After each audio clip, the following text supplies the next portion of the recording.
Olá pessoal, como estão? Tudo bom? Hoje nós vamos dar seguimento então à nossa aula de Direito Tributário, da disciplina de Direito Tributário 1, trabalhando com a unidade 3, Tributos. Hoje nós vamos começar a unidade 3, então, trabalhando com a parte conceitual, conceitos e características do tributo, natureza jurídica e função do tributo, e aí nós vamos entrar nos tributos em espécie. Efetivamente nós vamos estudar um por um. Mas na aula de hoje, nós vamos trabalhar apenas com um deles, com os impostos, certo? Na sequência, nas aulas que vem, a gente continua trabalhando com as demais espécies de tributos. Primeira coisa, então, pessoal, como a gente chegou a fazer essa introdução já nas outras aulas, nas aulas anteriores, o direito tributário ele gira em torno de um único instituto, que é o tributo. Exatamente este objeto de estudo do direito tributário que nós vamos começar a aprofundar o estudo a partir da aula de hoje. Vamos lá então. Tributo, então, ele é uma das modalidades de obtenção de receita do Estado, no sentido amplo, e é denominada como receita derivada. É aquilo que nós já estudamos lá nas aulas anteriores. É aquela situação em que o particular cede uma parte do seu patrimônio em benefício da coletividade, de todos, da coletividade estatal, ele cede parte, então, do seu patrimônio, certo? Com isso, nós temos que entender o seguinte. Primeira coisa é distinguir os tributos dos demais encargos públicos. Por quê? Porque o tributo não é multa, não é penalidade, ele não é um contrato, ele não tem nenhuma dessas características que existem lá em outras formas de arrecadar a receita estatal. O conceito de tributo nós vamos encontrar lá no artigo 3º do CTN, do Código Tributário Nacional. O que nós vamos observar lá? Vamos ler lá o artigo 3º. Prestação pecuniária, tributo é toda prestação pecuniária compulsória em moeda ou cujo valor nela possa se exprimir, que não constitua sanção de ato ilícito, instituída em lei e cobrada mediante atividade administrativa plenamente vinculada. Aqui nós já vamos distinguir algumas características essenciais. Para vocês acompanharem melhor, vão lá, peguem o material que enviei para vocês. Eu vou sempre acompanhando pelo material, vou me seguindo pelo material e daí vocês vão fazendo as anotações devidas ali em relação ao trecho da disciplina conforme a gente vai trabalhando aqui na aula. Por isso, primeira coisa que vocês vão assinalar, artigo 3º do CTN é o conceito de tributo. E nele tem todas as características que distinguem o tributo dos demais outros encargos estatais, certo? Com o artigo 3º, nós vamos ler ele juntamente do artigo 146 inciso 3º, a linha A, da Constituição. O que ele fala? Caberá a lei complementar estabelecer normas gerais em matéria de legislação tributária e a linha A, definição de tributo. Então, o que está dizendo a Constituição? Que cabe à lei complementar definir o que é tributo. E o CTN? O CTN definiu o que é tributo. O CTN é lei complementar ou lei ordinária? Nós já falamos sobre isso.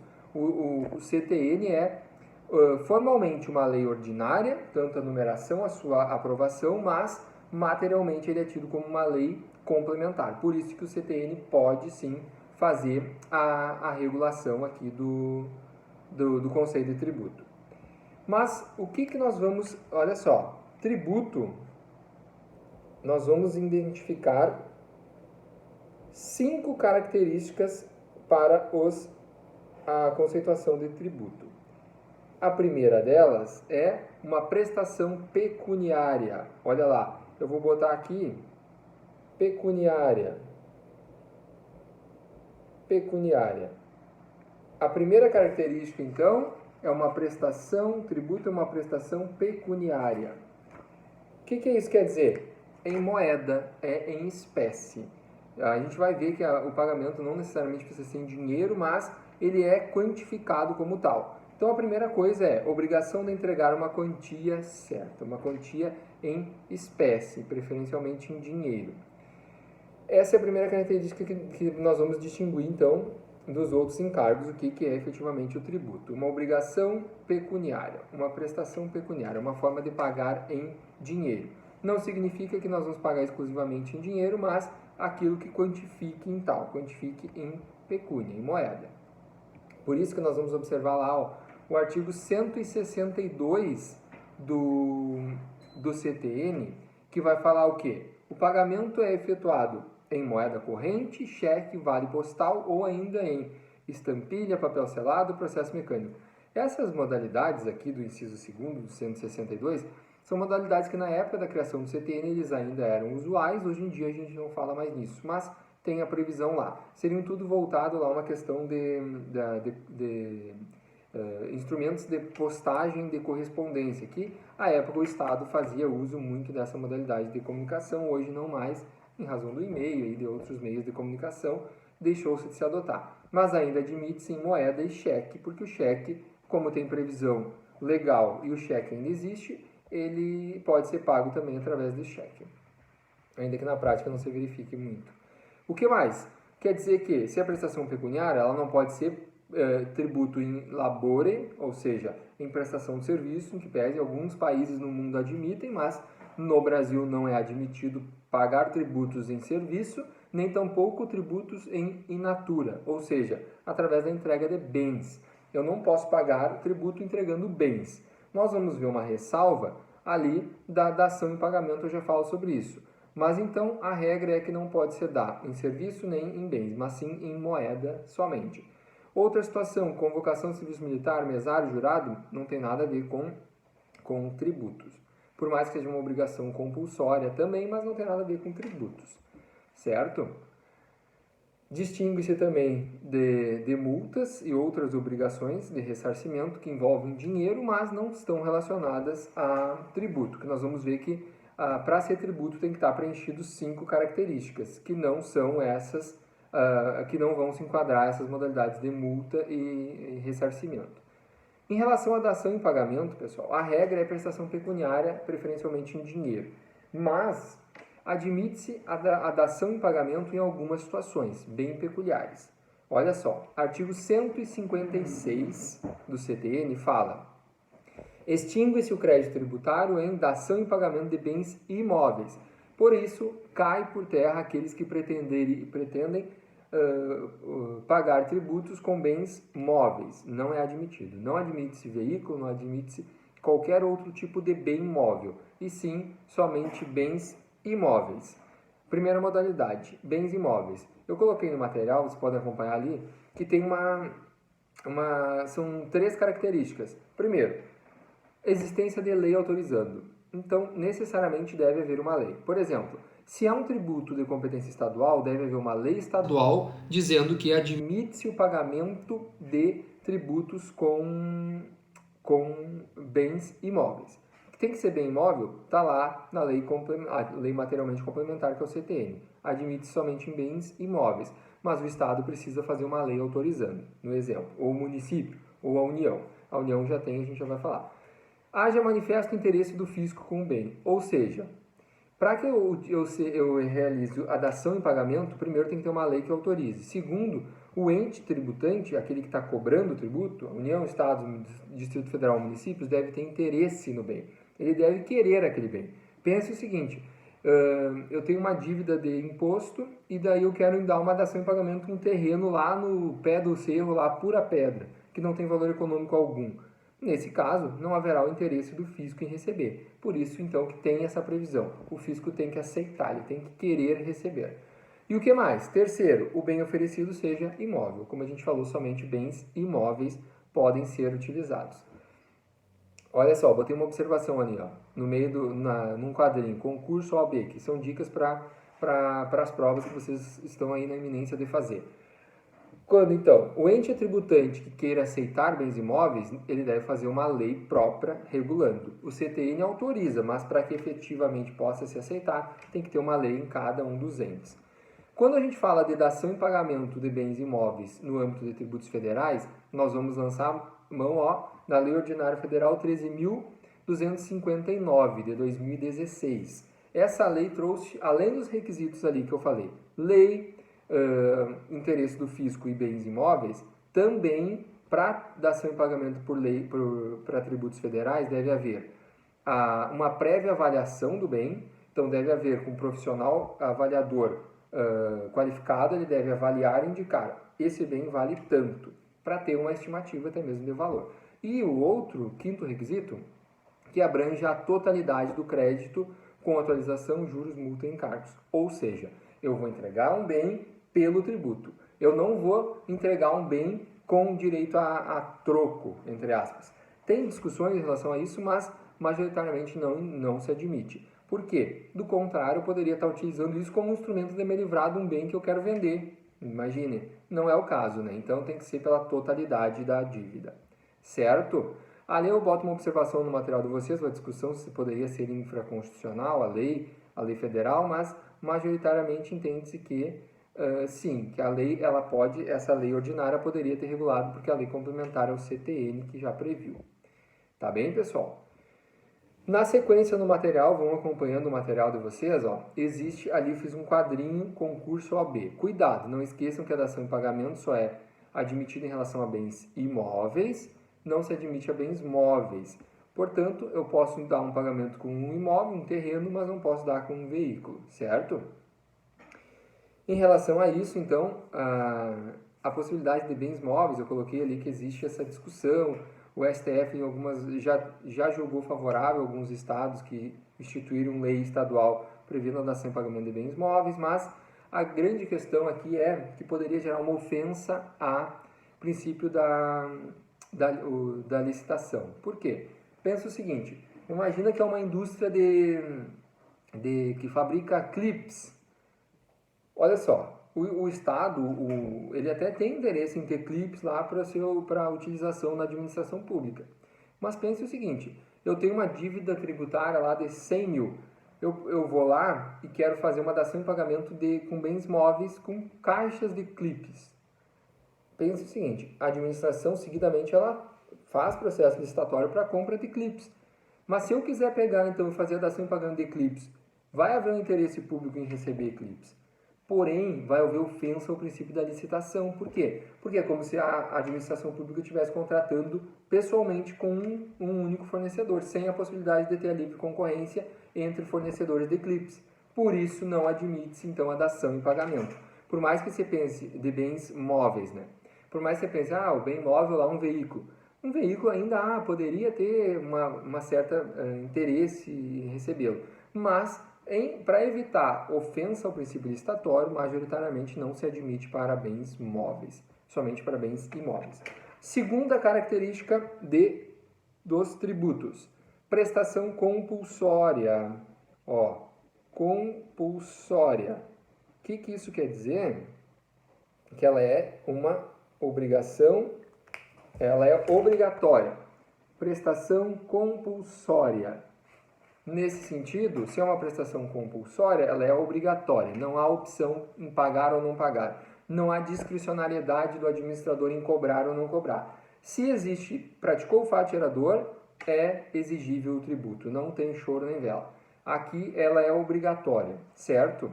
Não se estabelece de modo facultativo. A parte não tem opção. Praticou o fato gerador, vai pagar tributo. É aquele exemplo. Adquirir um veículo. O veículo deve pagar imposto sobre propriedade de veículos automotores. Adquirir um veículo, obrigatoriamente eu vou pagar IPVA. Se eu não pagar IPVA, eu vou sofrer as sanções da inadimplência tributária.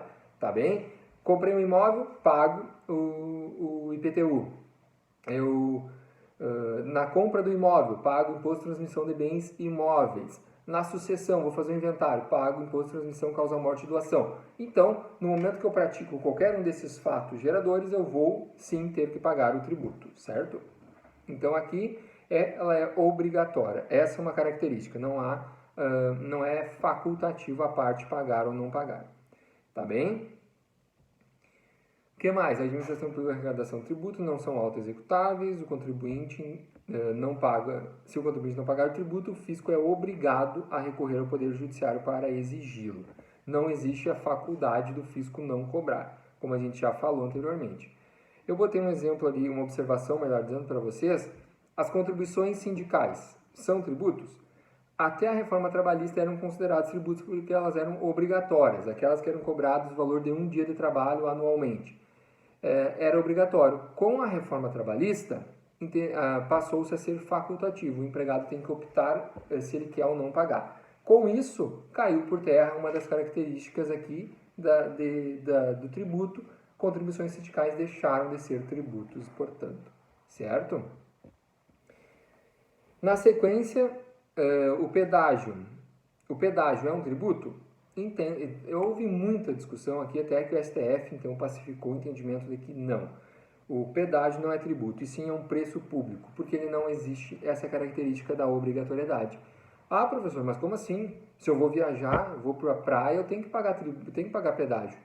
Não, tu paga pedágio se tu for para a praia de carro. Se tu for de bicicleta, tu não paga. Se tu usar outra rota por dentro ali das cidades, tu não vai pagar. Portanto, tu paga o pedágio para a utilização daquela rodovia de qualidade e tudo mais.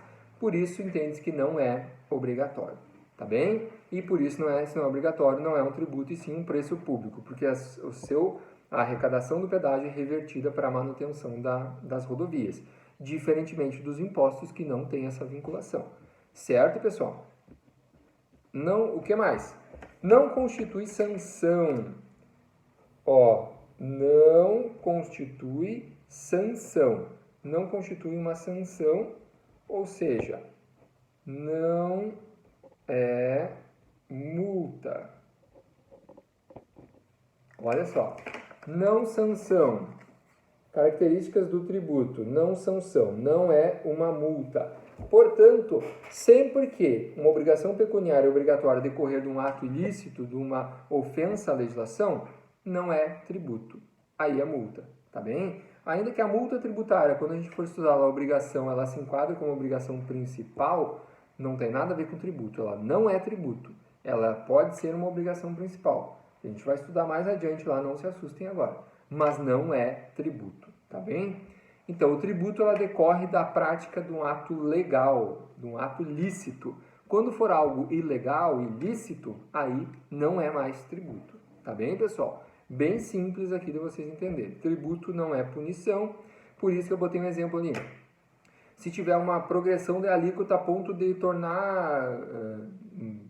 praticamente eu vou estar buscando todo o valor do bem, eu vou estar uma alíquota extremamente alta, não é admitido. Por quê? O STF já se posicionou. Porque daí ela passa, então, a ter uma característica sancionatória e não arrecadatória. Tá bem? O que mais? Atividade ilícita e princípio do non-olet. O que é isso? Alguém já ouviu falar? Princípio do non-olet? O princípio do non-olet nada mais é do que a denominação de que dinheiro não tem cheiro. Ou seja, isso aí lá nos primórdios lá, tem uma lenda de que o filho do imperador questiona: pai, você está cobrando moedas para as pessoas utilizarem os banheiros públicos. Esse dinheiro não é limpo, as pessoas utilizam para uma finalidade insalubre, ir ao banheiro. Daí o imperador fala para o filho: filho, dinheiro não tem cheiro. Ele dá a moeda, cheira essa moeda. Daí o filho cheira e fala: dinheiro não tem cheiro. Independente da origem, dinheiro é dinheiro. Essa é a essência do princípio da non-olet. Ou seja, atividade ilícita pode ser tributada? Pode ou não pode? Pode. Olha só, o indivíduo que explora uma contravenção penal, jogo de bicho, pode ter o rendimento oferido com essa atividade ilícita, pode pagar imposto de renda? Deve pagar imposto de renda. Aquele traficante de drogas ilícitas, ele explora uma atividade ilícita e ele ofere renda. A renda que ele oferiu deve se pagar imposto de renda? Sim. A comercialização de animais silvestres é proibido o comércio de animais silvestres. Mas se uma pet shop lá resolve vender um animal silvestre e realiza a venda, vai pagar ICMS? Vai pagar ICMS. Por isso que adota-se o princípio da non-olet. Imagine o seguinte: eu falei anteriormente que não pode ser uma atividade ilícita.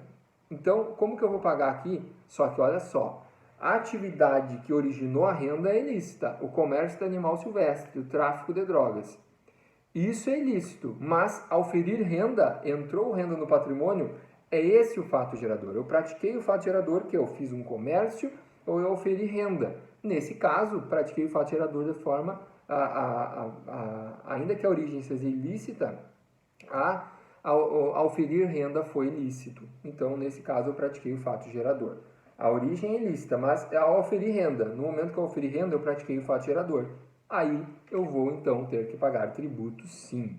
Seria injusto se não fosse, porque imagina, aí o cara lá tem uma atividade ilícita, ganha muito dinheiro e não paga imposto. Daí o camarada que ganha trabalho honestamente tem que pagar impostos. Nesse caso, né, é simples, né? Então, não vedou a tributação sobre atividade ilícita. Aliás, eu vou sancionar, ou melhor, eu vou tributar o fato gerador. Se a origem é ilícita, é outra coisa, não interessa aqui para o direito tributário, certo? Então, eu vou tributar, sim, inclusive os frutos. O que mais?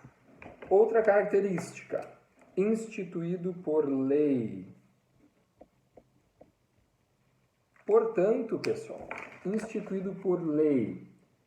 Tributo, as características de tributo que nós estamos estudando, artigo 3º do CTN, instituído por lei. Sempre vai ser por lei, ou aquela que faz as suas vezes, como a medida provisória, tá bem?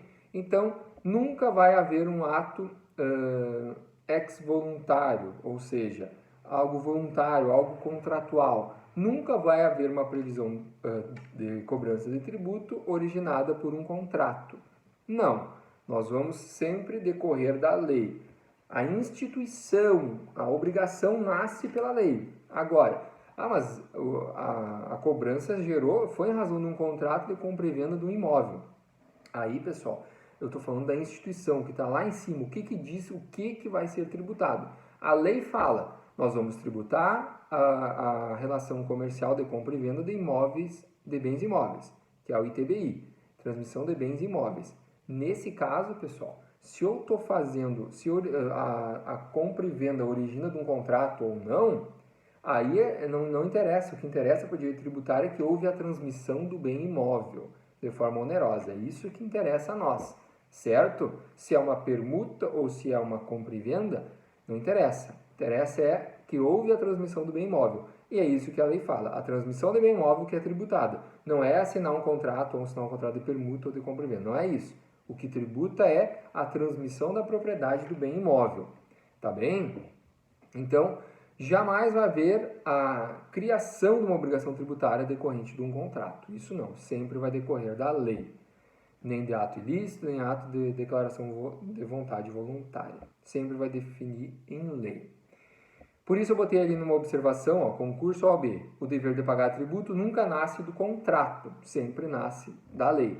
Por isso que, lá no contrato que prevê lá que o locatário vai pagar o IPTU do imóvel locado, pode o município não cobrar do proprietário do imóvel e cobrar do locatário? Não, porque ele tem obrigação, quem tem obrigação de pagar o imposto é o proprietário do imóvel. Agora, se o município vai lá e cobra do proprietário, mas se no contrato dizia que quem iria pagar o locatário não o locador pode buscar regressivamente do locatário por força contratual, isso não tenha dúvidas.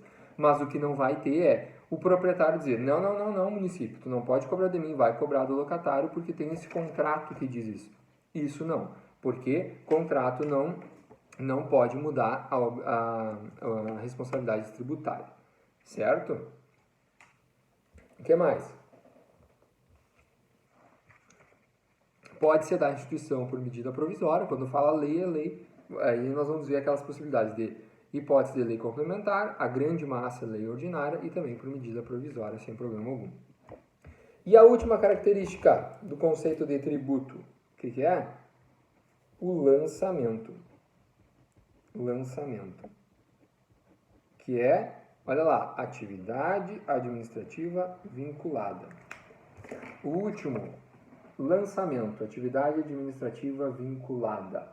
Ou seja, para instituir para se estabelecer um tributo efetivamente, a sua cobrança deve se dar por meio da atividade administrativa vinculada. Ou seja, o administrador, o fisco, vai cobrar conforme a lei prevê os seus atos. Então, ele tem que seguir estritamente os atos previstos na legislação. Não é discricionário do administrador público fazer ou não a cobrança ou a forma de fazer a cobrança. Ele tem que seguir o lançamento que é previsto em lei. Tá bem, pessoal? Então, na sequência, ó, conceito de tributo tem cinco características. Isso é bem importante. A aula de hoje é extremamente importante. vocês precisam saber essas 5 características do conceito de tributo. Não confundam.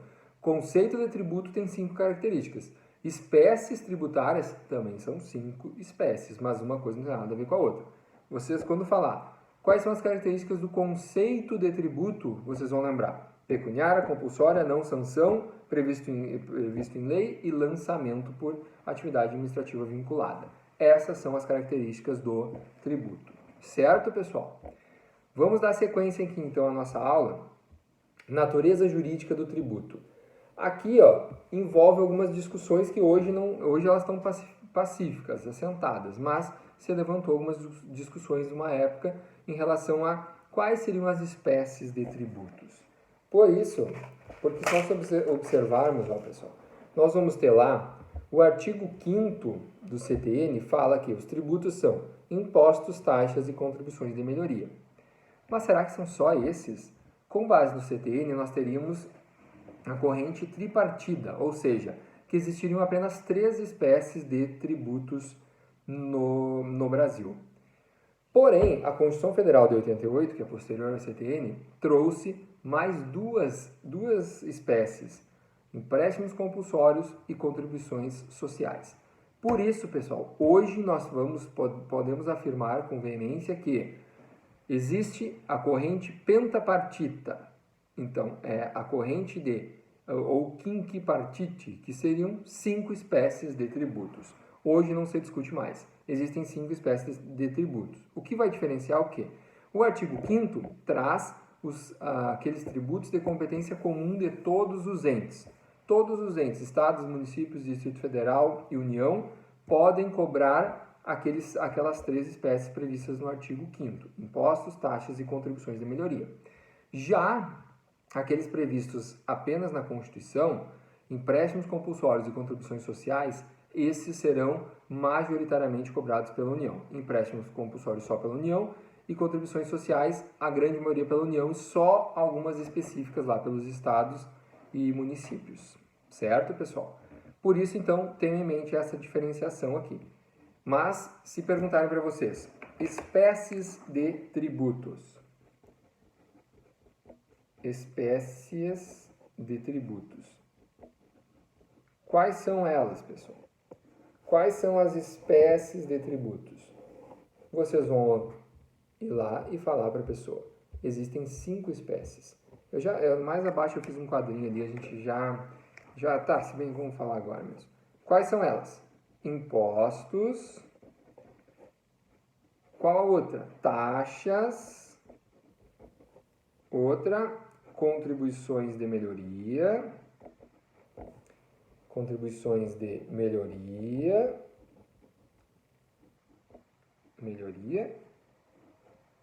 Faltam 2. Aquelas que estão previstas apenas na Constituição. Quais são elas? Empréstimos compulsórios.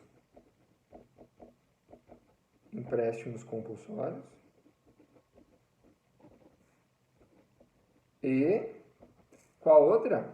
Contribuições especiais.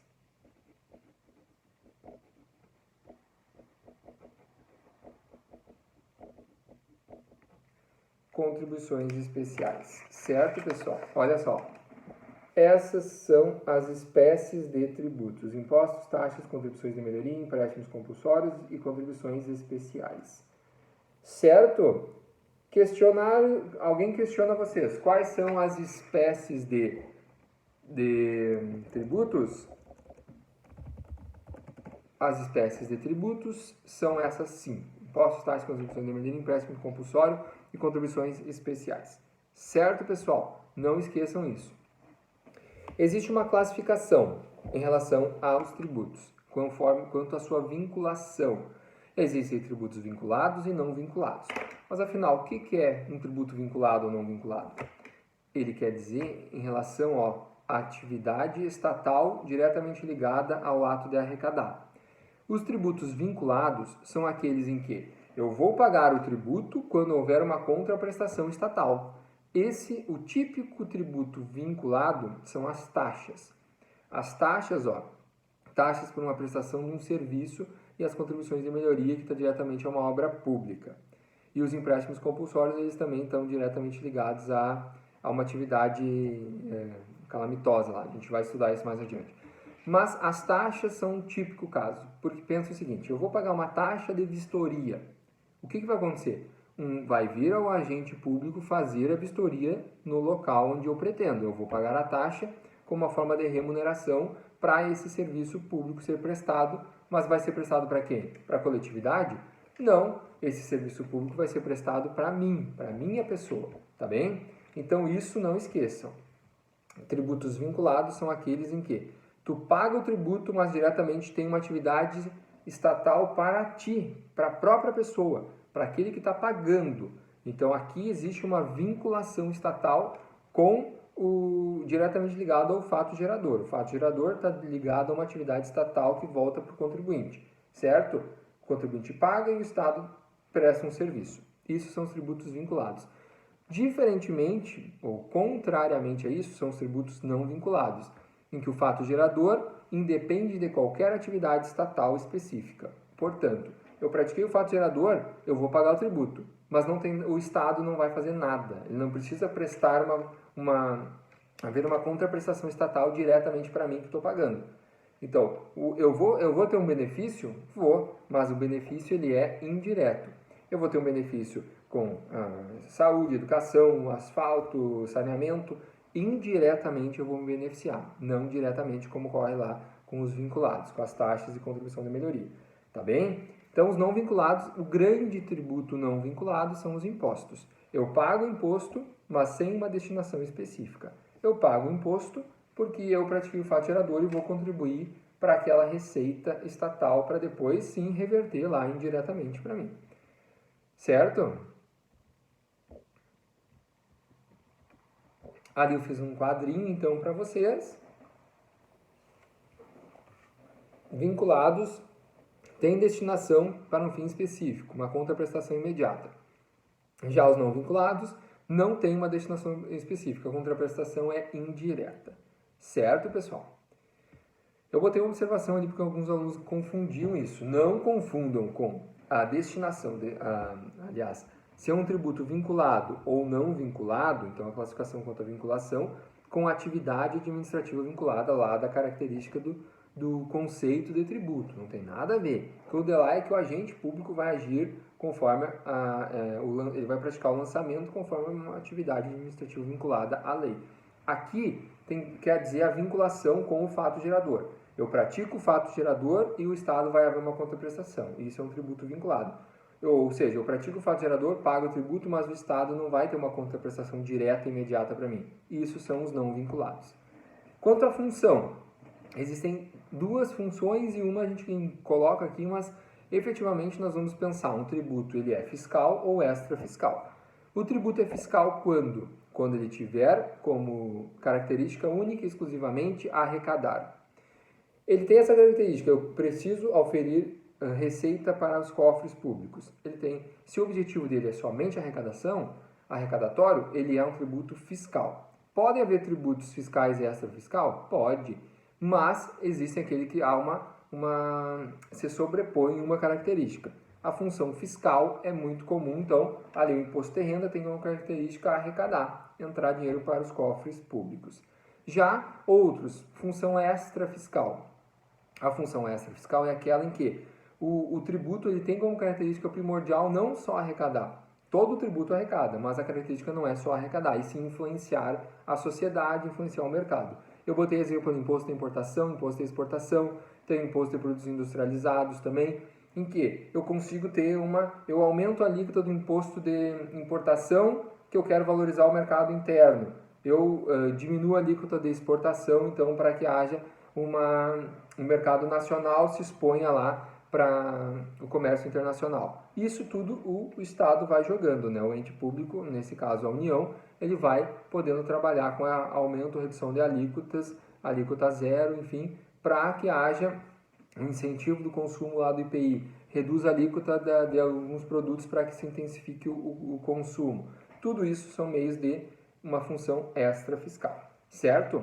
A função parafiscal. Função parafiscal são aquela atividade ou melhor, é aquela possibilidade em que uma pessoa que não possui a capacidade, a competência tributária constitucional para instituir o tributo, mas ele cobra, porque foi delegado a ele fazer isso. A gente já viu isso na outra aula.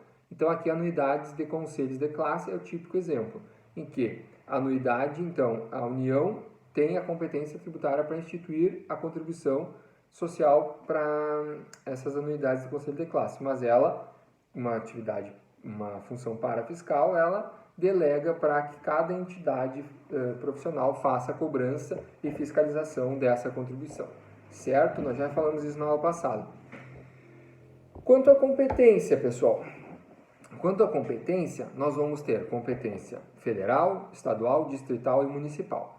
Vamos olhar rapidamente, a Constituição prevê essas hipóteses. Então, nós vamos lá. Tributos federais. Então, a União pode ter uma abrangência, então, terá abrangência territorial de todo o território nacional do Brasil. E está lá os impostos previstos no artigo 153 da Constituição. A competência tributária para instituir impostos residuais, aqueles que não estão expressamente previstos na Constituição, e a União pode criar um imposto extra, além desses previstos já. O que mais? Empréstimos compulsórios, somente a União, e a maioria das contribuições especiais também. E, além disso, taxas e contribuições de melhoria, a União também pode cobrar conforme a sua competência.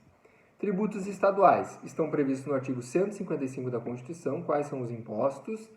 Além disso, pode cobrar taxas e contribuições de melhoria conforme a sua competência, ou seja, como assim conforme a sua competência? Eu vou pagar taxa de fiscalização se for uma entidade estadual.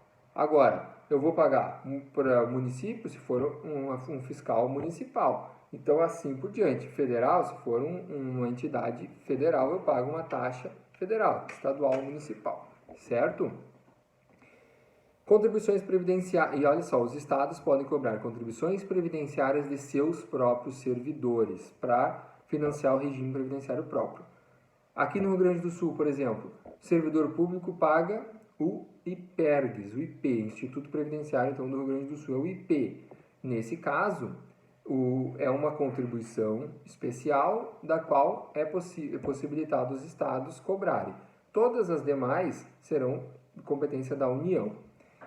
O Distrito Federal, já falo, os municípios podem cobrar os tributos lá previstos no artigo 156 da Constituição, os impostos. Além disso, taxas e contribuições de melhoria conforme as suas atribuições, a sua competência.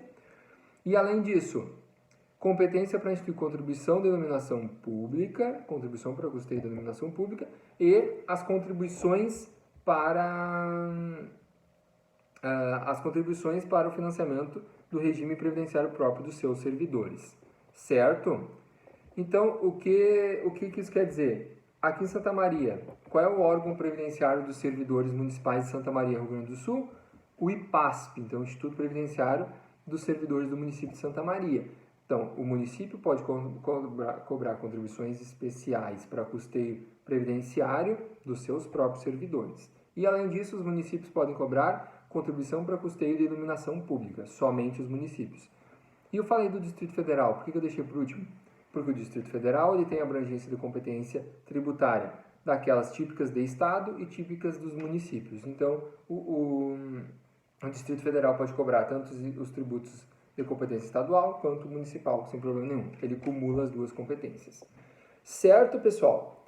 E agora, nós vamos estudar especificamente os tributos em espécie. Falamos que eles enquadram-se na corrente pentapartita, de modo que são 5 espécies, nós já falamos, impostos, taxas, contribuições de melhoria, empréstimo compulsório e contribuições especiais. As contribuições especiais se dividem em várias espécies que nós vamos estudar na aula que vem. Certo? E onde estão previstos isso? Artigo 145 da Constituição, está lá. A União, Estados, Distrito Federal e Município podem instituir impostos, taxas, contribuições de melhoria. O artigo 148, empréstimos compulsórios, e o artigo 149, contribuições sociais, que tem a previsão, mas entendo contribuições especiais, porque elas são várias. Nós vamos falar isso na aula que vem. Então, meus queridos, tá ali, ó, um quadrinho conforme esse que eu fiz agora aqui no papel, tem no material de vocês, dizendo quais são as espécies tributárias. Teoria pentapartida. Nós vamos estudar na aula de hoje a primeira delas e aquela que tem um potencial arrecadatório maior, que são os impostos, pessoal. Vamos lá. Nós não vamos estudar um por um, aprofundando, porque isso é competência do tributário 2. Vocês vão ver lá o semestre que vem. Esse semestre, tributário 1, a gente vai estudar só a parte conceitual, que é de fato um imposto. Tá bem, pessoal? Vamos lá. Impostos são espécies tributárias mais importantes da ordem jurídica brasileira, são tributos desvinculados, como eu falei anteriormente. Por quê? Porque eu pago o imposto sem a necessidade de ter uma contraprestação imediata do Estado, certo? Lembrando que impostos não são sinônimos de tributos, impostos são apenas uma das espécies de tributo. Não esqueçam, vocês já não erram mais isso lá desde a nossa primeira aula, né? Lembram? Então, o tributo não vinculado é um tributo não vinculado porque eu pratiquei o fato gerador, que é aquela hipótese de incidência que está prevista na lei, eu pratiquei no mundo real, eu pago tributo, pago imposto, independente da minha vontade, independente de ter uma contraprestação direta. Certo, pessoal? Então, ali o artigo 16 do CTN, ele descreve exatamente isso. O imposto é o tributo cuja obrigação tem por fato gerador uma situação independente de qualquer atividade estatal específica relativa ao contribuinte, porque ele é não vinculado, certo? Apenas eu pago, não tem outra saída. É uma espécie de busca-se a solidariedade social, porque cada um vai contribuir com uma parte do seu patrimônio. Então, pode-se afirmar que os impostos são tributos não contraprestacionais, tributos sem causa, tributos contributivos, tudo isso são sinônimos. Eu botei no quadrinho ali no material de vocês mais abaixo, que é exatamente por quê? Porque isso é o que cai na prova da ordem, por exemplo, é o que cai em concurso público.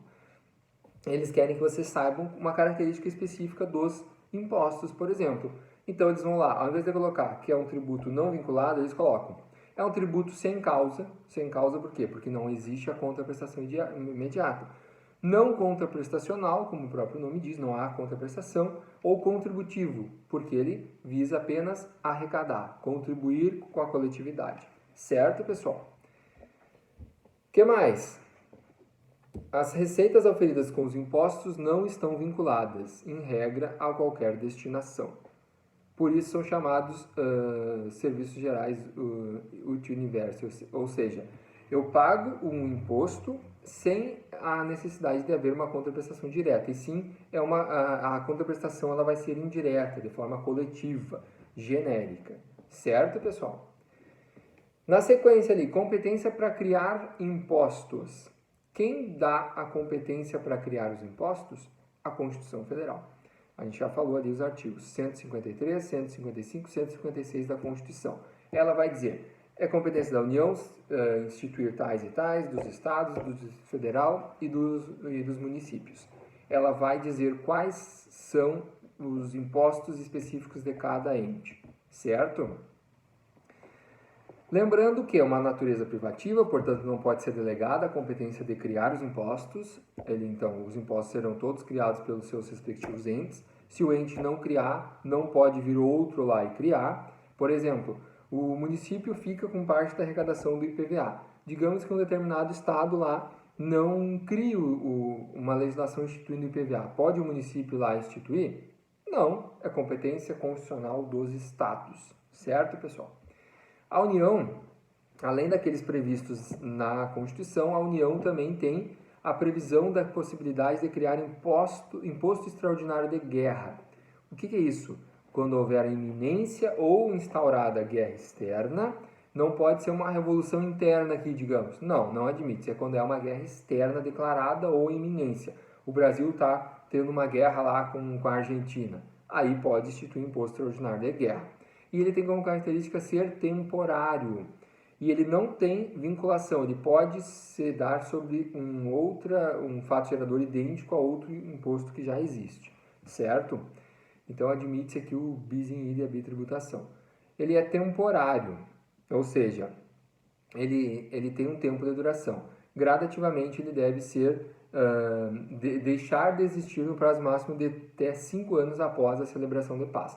Após o fim da guerra, então esse imposto extraordinário de guerra ele deve ser reduzido até no máximo 5 anos não existir mais, não ser mais cobrado, tá bem? Porque ele serve para financiar a guerra, armamento, tudo mais, e também depois para recuperação do Estado, tá bom? Imposto extraordinário de guerra. E ainda a União tem competência para instituir competência residual, impostos residuais.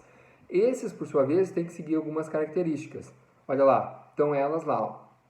Elas não podem criar sobre outros impostos residuais sobre fato gerador de hipótese de incidência que já exista.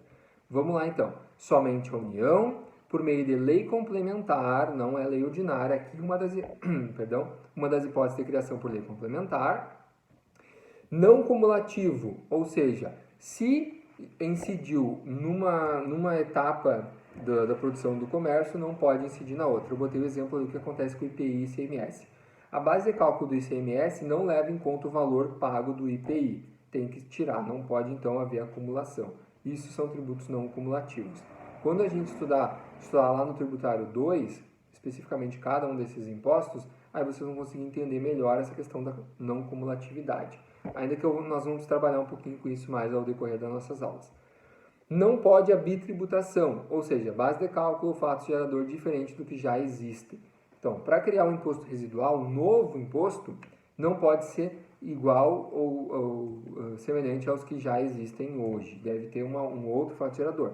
Não pode a União querer criar um imposto sobre a propriedade de veículos automotores. Nós já temos o IPVA, que é de competência estadual. Então, não pode a União criar um imposto residual com essa finalidade.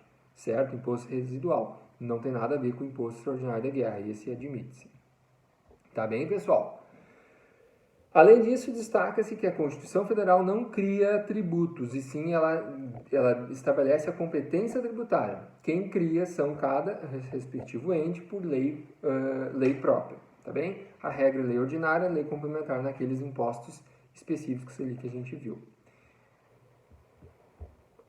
O típico exemplo é o imposto sobre grandes fortunas. A Constituição Federal trouxe a sua previsão, mas até hoje a União nunca cobrou o imposto sobre grandes fortunas, certo? Então, por isso fica claro de vocês entenderem que a Constituição não cria, não institui o imposto, e sim ela gera a competência, ela dá a competência tributária para o respectivo ente, então, ir lá e criar o determinado imposto. Na sequência, pessoal, vocês vão observando ali o quadro no material de vocês, em que eu descrevo cada uma das espécies de impostos de cada ente. Primeiro, municípios e Distrito Federal podem cobrar quais impostos? ISS ou ISSQN, que é o quê? Imposto sobre serviço de qualquer natureza. IPTU, Imposto sobre Propriedade Territorial Urbana. Então, imposto sobre os territórios, imóveis, prediais e territoriais, então construção e terreno urbanos.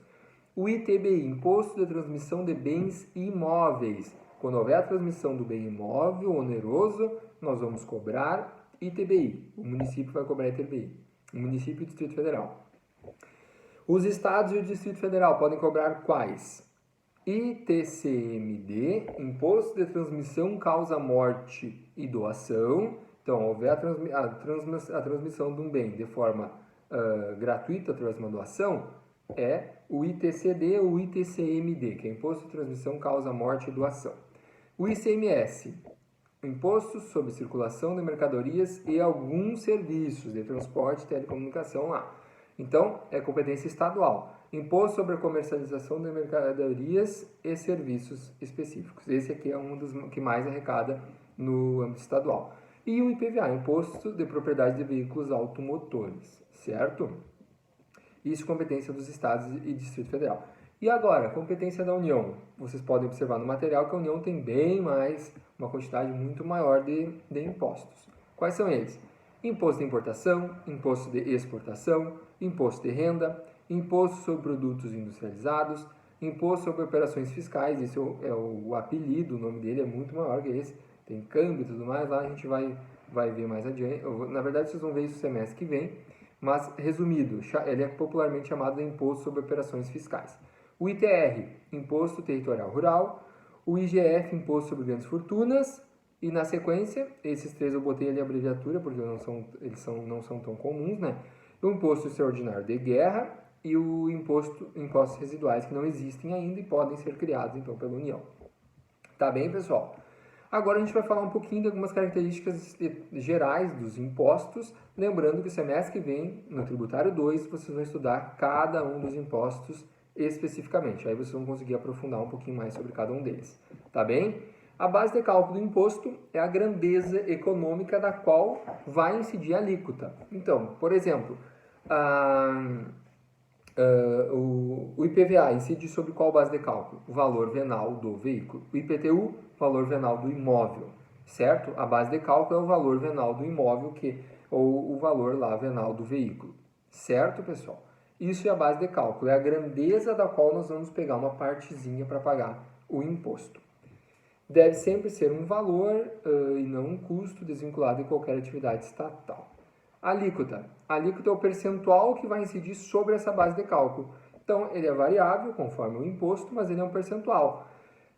Por exemplo, vai ser ali o IPVA, 3% sobre o valor venal, lá, o valor da lista que o Estado apresenta anualmente, a lista que tem o valor de todos os modelos de veículo.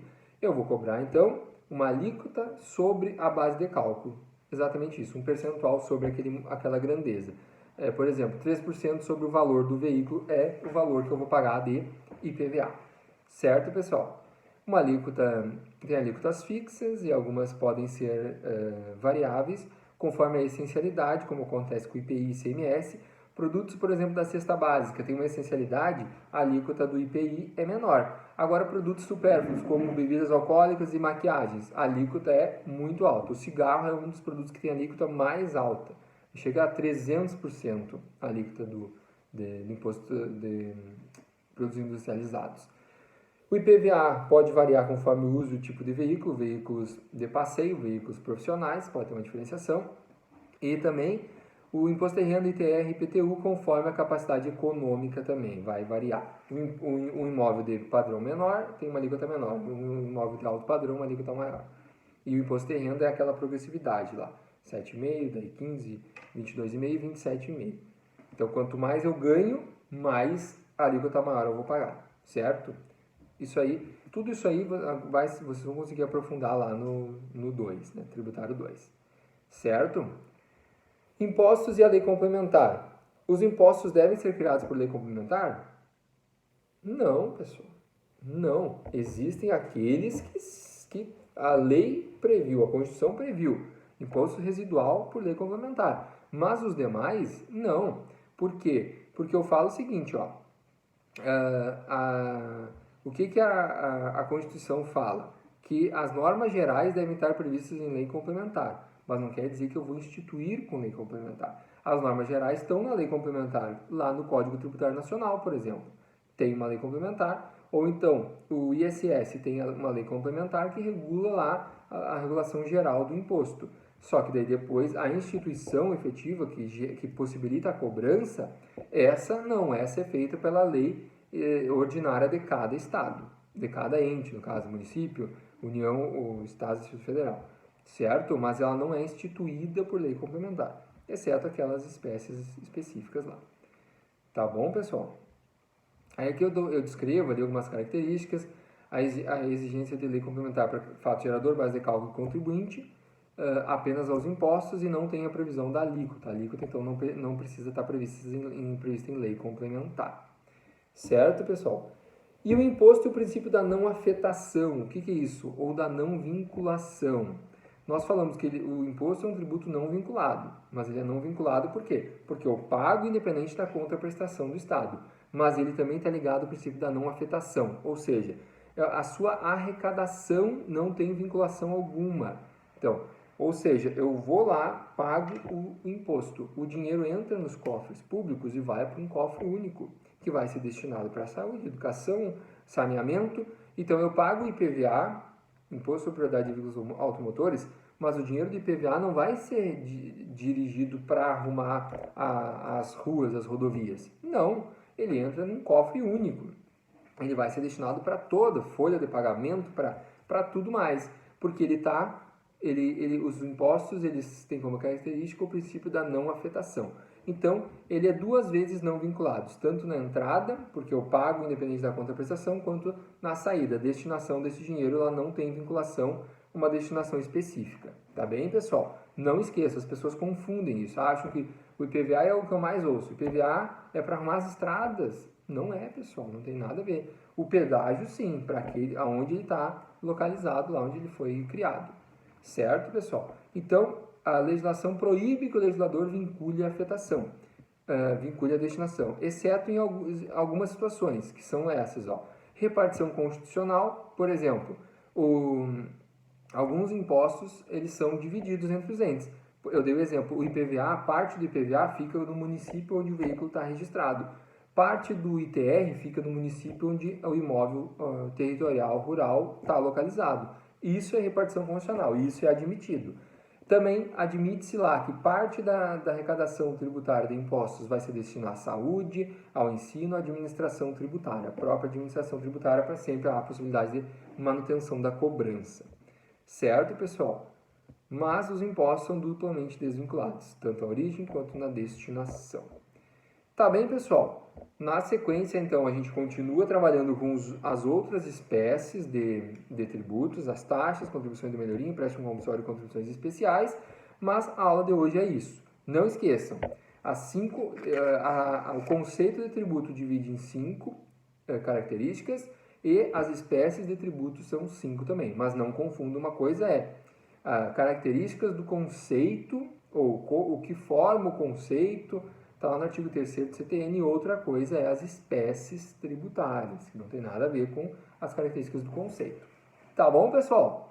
Espero que tenham compreendido o que a gente estudou. Nós vamos ter uma aula lá ao vivo depois para sanar eventuais dúvidas que tenha ficado, mas espero que vocês tenham compreendido e na aula que vem a gente segue trabalhando ainda com essa unidade, tá bem?